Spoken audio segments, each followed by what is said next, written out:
Good evening. मेरा नाम फरीदा है। मैं होप फाउंडेशन एनजीओ से सेक्रेटरी कम डायरेक्टर। आज यहाँ पे हम लोग सभी जमा हुए हैं। सबसे पहले तो मैं आप तक जो न्यूज़ चैनल है आइलैंड न्यूज़ और एक हमारे साथ न्यूज़ रिपोर्टर जुड़े हैं निकोबार टाइम्स। ये जो सिचुएशन है आज का मैं आपको बताने जा रही हूँ। उससे पहले मैं बताती हूँ कि अपने एनजीओ के बारे में।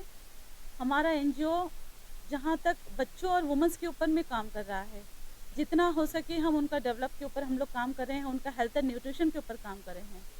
तो कई सारे काम हमने किया है हेल्थ एंड न्यूट्रिशन के ऊपर।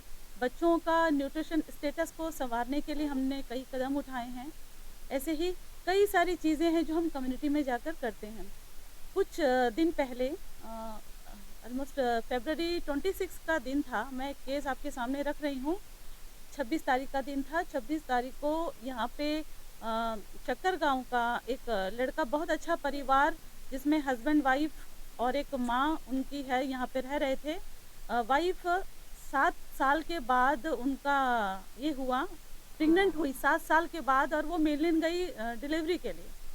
इतना दुखद घटना है ये, मैं आपको बताने जा रही हूँ। जो 7 साल के बाद जब उनका वापसी था 2 तारीख को, उससे पहले 26 तारीख का यहाँ पे ये लड़का जो रामा राव है, वो यहाँ पेंटर का काम करता है। और उस दिन वो आटम पहाड़ में किसी जगह पे वो पेंटर के काम में बिजी था। उनको अचानक एक दिन उसी टाइम फ़ोन आया उनको, और वो फ़ोन अटेंड करने के लिए वो छत से नीचे उतर के आए। शायद वो इतना हाई वोल्ट एक वायर के पास में जाके खड़ा होकर वो फ़ोन में बात करने लगे, जिससे रेडिएशन इतना ज़्यादा हाई था कि उनको करंट पूरी तरह से अपने चपेट में ले लिया, और 70% वो बंद हो गए थे, जल गए थे पूरी तरह से। उनको हॉस्पिटल पहुंचाया गया। हॉस्पिटल पहुंचाने के बाद 4 दिन वो जिंदा थे। 4 दिन के बाद में सबसे दुख की बात यह है कि जो दिन उसकी वाइफ बच्चा जन्म हो 7 साल के बाद बच्चा जन्म होने के बाद बच्चे को लेकर फ्लाइट से आ रही थी, और 2 तारीख को यहाँ पे वो पहुँचने वाली थी, उसी दिन उनका हस्बैंड का डेथ हो गया। मतलब मैं बोल रही हूँ, मुझे एक इतना दुख हो रहा है चीज़ के लिए। अगर आपको ये चीज़ पता चलेगा कि मतलब उनका जो अभी फैमिली बैकग्राउंड है, वो रामाराव जो था सिर्फ एक इकलौता था जो कमाने वाला, उनके अलावा कोई भी नहीं था घर में। उनकी एक बूढ़ी माँ है, और उनके मेरे बगल में जो उनकी वाइफ बैठी है, गोद में 2 महीना का बच्चा है उनके। और आप वो अकेला था जो पेंटर का काम करके पूरा घर को चला रहा था, अपने फैमिली को, अपने माँ को, अपने बहन लोग को, सबका देखभाल वो कर रहा था।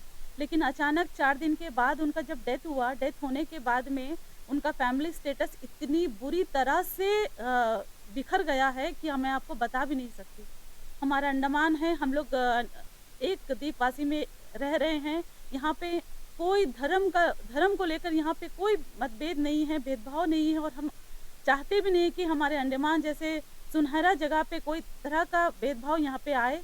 तो हम यहाँ पे, मुझे आज रमज़ान का महीना में मैं यहाँ पे बैठी हूँ, आपको एक अपील कर रही हूँ जनता से और यहाँ के लोगों से, यहाँ के द्वीपवासी लोगों से, सबसे मैं अपील करती हूँ, बहुत रिक्वेस्ट करती हूँ। अगर आपको यकीन ना हो तो एक बार चक्कर गाँव का एयरपोर्ट स्टेशन के पास में इनका घर है, एक बार आकर चक्कर लगा के जाइए। देखिए यहाँ पे इनका क्या हाल है। अब यहाँ पे कोई भी धर्म नहीं आएगा। प्लीज़ मैं आपसे बहुत रिक्वेस्ट करती हूँ कि इनको अब फैमिली चलाने के लिए इनके पास 1 रुपया भी कमाई का ज़रिया नहीं है। तो अगर हम लोग द्वीपवासी अगर इनका मदद नहीं करेंगे तो कौन आके करेगा, आप ही बताइए। तो हमें सोचना है, पास पड़ोस जो भी पड़ोसी है, कितने दिन उनके लिए खाना, उनके लिए कुछ सब्जी, उनके लिए बच्चे के लिए कभी दूध, कितने दिन लाएंगे। वो भी, उनका भी अपना फैमिली है। तो 1-2 पड़ोसी, आसपास का अगर पड़ोसी ये काम अगर करते हैं तो वो लंबे समय तक नहीं कर पाएंगे। इसके लिए हमें समझना है कि हम लंबे समय तक कैसे इनको लेके चले ताकि इसका बच्चा थोड़ा बड़ा हो जाए। क्योंकि इनकी जो सास है, इनकी सास अभी पूरी तरह से मेंटली डिस्टर्ब है। इनको पता भी नहीं है कि इनका बेटा का डेथ हो चुका है, बिल्कुल नहीं पता। उनको वो मानने को तैयार भी नहीं है। ये हाल में वो क्या जाके बाहर काम करेगी, और ये हाल में ये जो बैठी है उनकी वाइफ है रामाराव की, ये जाके क्या काम करेगी। एक दूध का डब्बा के लिए मोहताज है, एक टाइम का सब्जी और खाना के लिए मोहताज है।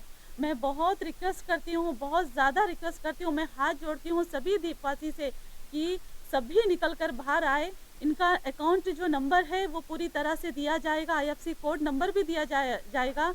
मैं आप तक के द्वारा और अंडमान जो आइलैंड न्यूज़ के द्वारा, निकोबार टाइम्स है उनके द्वारा इसको मैं पूरे स्क्रीन में स्क्रॉल करूँगी, और आप लोग प्लीज़ इसको फॉलो करके इनको ये करिए, और जितना हो सके इनमें आप लोग शामिल होइए, और इनका ज़िंदगी को आगे बढ़ाने के लिए आप लोग अपना बहुत बहुत योगदान देना आपका बहुत ज़रूरी होगा। क्योंकि अगर द्वीपवासी अगर कोई योगदान नहीं देंगे तो एक फैमिली पूरी तरह से बिखर जाएगा। आपको दूसरी चीज़ मैं बताती हूँ, मैं अंडमान निकोबार के जितने आंगनवाड़ी वर्कर्स हैं उनको मैं ट्रेनिंग देती थी। मुझे पता है यहाँ पे हर टाइम यहाँ पे एएनएम भी आकर और मेडिकल डिपार्टमेंट से ही बताते हैं कि 6 महीना तक माँ के दूध के अलावा कुछ भी नहीं देना है बच्चे को। लेकिन आपको पता है कि जब इनको डेथ का खबर होने के बाद में ये पूरी तरह से इतना ज़्यादा टूट गई है, जिसकी वजह से इनका ब्रेस्ट फीड भी पूरी तरह से सूख चुका है, जो बच्चे को दूध नहीं पिला पा रही है ये। अब इनको बाहर का डब्बा का ज़रूरत पड़ रहा। अगर वो सही होता बच्चा, उनका उनका फैमिली सही होता तो ये नौबत कभी नहीं आता। तो ये अब इनका सिचुएशन ये नहीं कि एक डब्बा का दूध भी पैसा जमा कर पाए और वो डब्बा का दूध वो खरीद पाए। तो कितना दिन ये चीज़ पड़ोसी ये चीज़ के लिए भागीदार बनेंगे? हम सबको भागीदारी इसमें देना है।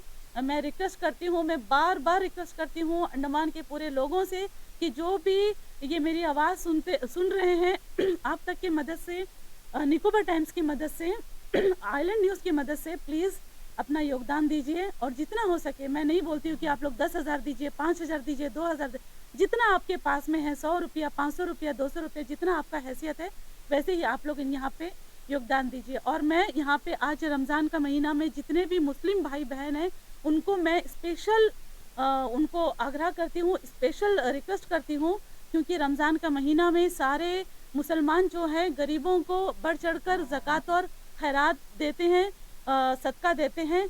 हमारे मुसलमान में हमारे नबी ने ये कभी नहीं बताया कि हमें हिंदू को मदद नहीं करना चाहिए, केवल मुस्लिम को मदद करना चाहिए, हमें सब धर्म को मदद करना चाहिए। इसलिए प्लीज़ मुसलमान भाई बहन, मैं आपसे बहुत ज़्यादा रिक्वेस्ट करती हूँ कि आप जो अपना सदका और ज़कात है ये पूरी तरह से उनका हकदार बन रही है। आप कहीं ना कहीं आप इनको, आप अगर कहीं देंगे भी तो इनके बारे में आप ज़रूर एक बार सोचिए। और मैं फिर से एक बार आखिरी में मैं आप तक को और निकोबार टाइम्स को और आइलैंड न्यूज़ को बहुत शुक्र अदा करती हूँ, क्योंकि इतने ये जो जगह है बहुत अंदर साइड में है। एक बार फ़ोन कॉल के ज़रिए वो लोग यहाँ तक पहुँच गए और इतना डीपली जाके उन लोग यहाँ पे आकर ये चीज़ को ये कर रहे हैं ताकि वो पूरी सोसाइटी में, पूरे समाज में, अंडमान द्वीप में ये चीज़ पता चले और इनको वो बेनिफिट यहाँ तक पहुँच सके।